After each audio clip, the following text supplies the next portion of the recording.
Josh, if the game is rigged against you, sometimes the only winning move is just not to play. Yeah, specifically talking about young men. Let's get into it. Yeah, so there's a response to a tweet that Gammon did the other day. So Richland Cooper made this tweet right here. Is it a turnoff for women if the guy doesn't want to be a provider and would just simply rather be a stay-at-home dad or some other low-effort job that pays the expenses? And Gammon responded, which I think is a very fair response to this. The key is that he wants a low-effort job lifestyle. When I was growing up, this was called being a loser. Now, so many young men have victim mentality. This type of loser mentality is seen as common sense. Very sad. Society can't flourish with low-effort young men. So right from the get-go, I want to say I completely agree with that. That is 100% correct. And my little response back was that one right there. I just love that meme. Complaining without proposing a solution, that's called whining. You really probably shouldn't try doing it. Doesn't mean you shouldn't complain, but if you're going to complain, suggest some way to make it better. Anyways, the big thing that I have, or the maybe the blind spot that was missed is this. It's one thing to say, oh, life is hard. I don't want to do anything. I would if I could, but I can't, so I won't. Like, no. In any circumstance, that I completely do not endorse whatsoever.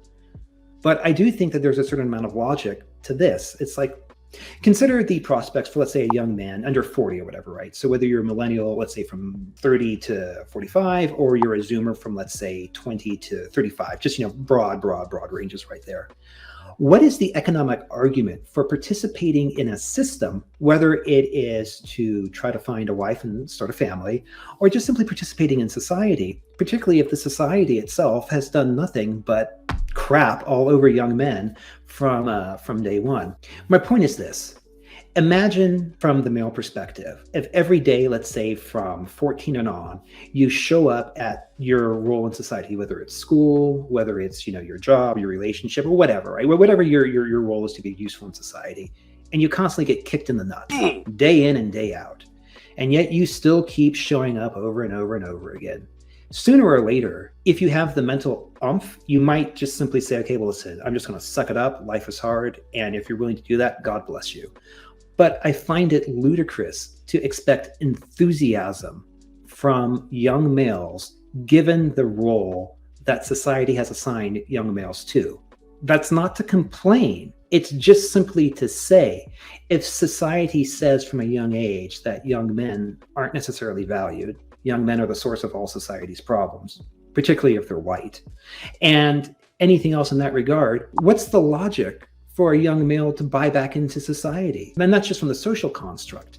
And then consider the aspect of marriage. If you're going to say, and I think this is true of most men, I would certainly put myself in this category. Men, I don't think, are afraid to sacrifice, for the future or for the family. In fact, I think that they would, in a sense, want to do that. But I do not think any man in his rightful mind would sign up for a losing relationship. That is to say, if you sign up and let's say you find a wife and you go out, sacrifice, break your back, whatever, right, to bring home, a paycheck or whatever. And let's say the wife does too or whatever, right? You have, a few kids together or whatever, right? If you have a society that's not going to, should we say, encourage people to stay together, but rather it's going to encourage people to break apart the instant, they are no longer happy with their situation, then again, it's one of these things. How on earth can you expect a young man, or even a lady, but I'm focusing on the men's perspective for this one, how can you expect a young man to actually be enthused about it? And if a guy isn't enthused about something, how on earth could you actually think you could compel buy-in to this? Like, it's just utterly farcical on the surface. Anyways, Josh, before I send it back to you, the core thing I'm trying to say is this. If you want young men to give a damn about society, society has to give a damn about young men. And while I don't mean to complain, I think there's a very strong argument to be made that Western society does not give a damn about young men, and young men can see that. Even if they can't necessarily articulate it, it resonates on a subconscious level. And if you want to see proof of that, consider Tate, consider people like Peterson, and consider the manosphere or the red pillosphere, whatever the hell you want to call it, as an example of how this truth that society doesn't want to admit or acknowledge is leaking out, and more importantly, how it's resonating with the youth. Yeah, I see this. I talk to a lot of my friends and other people that I see at the gym that are young men, and I was in this exact same camp. A lot of them who are still in high school, or if they are in college, they have absolutely no idea what they want to do. But they are certain of one thing, that if they follow the conventional path, which is usually going to college, trying to get a good job, and from that job, you're maybe going to invest in your 401k, and have a happy, successful life like your parents, like their parents and their grandparents did. People today, young men, know that that is a path towards failure. There's almost no way to succeed over the long term doing that. And even if they can't articulate the economic reasons that are actually proving this, they know it. And therefore, they're thinking, well, what can I do? They see people like Tate, as you were just suggesting, that Tate's recommending all these wild things that people should be doing. And what's almost even worse is they're going on Instagram and they're seeing the 0.001% of young men who've gotten incredibly successful. They're flying on private jets, going to Dubai, the Maldives, the Bali. They're spending all this time and they think, why can I not have that lifestyle? But this is where I would agree with Gammon and Rich Cooper there. They're not putting in any of the effort to achieve something like that. Where I disagree with them is I would say most people have absolutely no idea where to start. And by that, I was in the exact same camp. When I tell you most people have no idea where to start, I mean, I've met a young kid who's 18 years old and he's actually very motivated, but he has no clue where to start. So I was fortunate enough where I could give him a few tips. But if you don't know where to start and there's nobody telling you where to start, and everyone that is telling you anything is telling you the thing that you know is wrong. They're telling you to go to school and to get a job, and you fundamentally know that is wrong. You are going to be seeking something else and not finding it. Therefore, it kind of just gives you on this pause period where you're almost static and you have no clue what to do with your life. And I've been there before, and that is one of the worst feelings a young man can have. And that is going to build a lot of pent-up anger and I don't know. I mean, frustration, resentment, because what people are doing, what young men are doing is they're making the sacrifice and not getting anything out of it. That's the thing.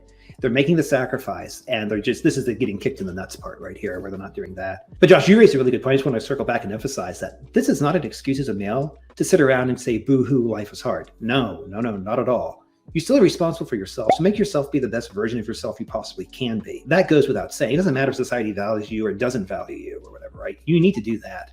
But I think that's actually the easiest thing to do. If you just start with a few core principles, what is success really? Because I've seen, Justin, you've probably seen a lot of wildly successful people in a monetary sense. They have a ton of money, but they are completely out of shape and they're almost dumb as rocks. I mean, one of the dumbest people I've ever met in my entire life made a ton of money. And Justin, don't worry, it's not you. I haven't made any money, don't worry. Of course, it's not me. Yeah, I've seen your GME portfolio. Sorry. That stings, Josh. Yeah, well, mine hurts too. I mean, but besides the point. All right, let me. So if success is not money, then what is it? I'm sure you've seen a lot of super fit people in the gym who are just absolutely jacked. They might, well, oh wow, I mean, I aspire to be like that person, but they might be incredibly poor. They might also be dumb as rocks. And then I'm sure you've seen some incredibly smart people who have a very high intellect in they're very principled person, but they could be incredibly out of shape as well as and have absolutely no success from a monetary point of view. This is where I agree with the Bitcoiners 100%. You should be striving in all areas of your life. Your intellect, your principled. You should be a very principled person. Tate talks about this a lot, but it's really just common sense. You should be reading as much as possible. You should be working out, trying to expand your physicality as well as your mental capacity. And I guarantee you will have a better idea of what you want to do in the future if you do not know what to do right now. That's really where to start. And I think people deep down know that they should be doing this, but they are not. And that is where Gammon and Rich Cooper, I would suspect, are really talking about, that they are just sitting on the couch being couch potatoes when that is the single worst thing you can do. Yeah, no, completely agree. Like that, just because you are not necessarily appreciated by society doesn't give you an excuse to not appreciate yourself. So put in the effort, if for no other reason, just for yourself.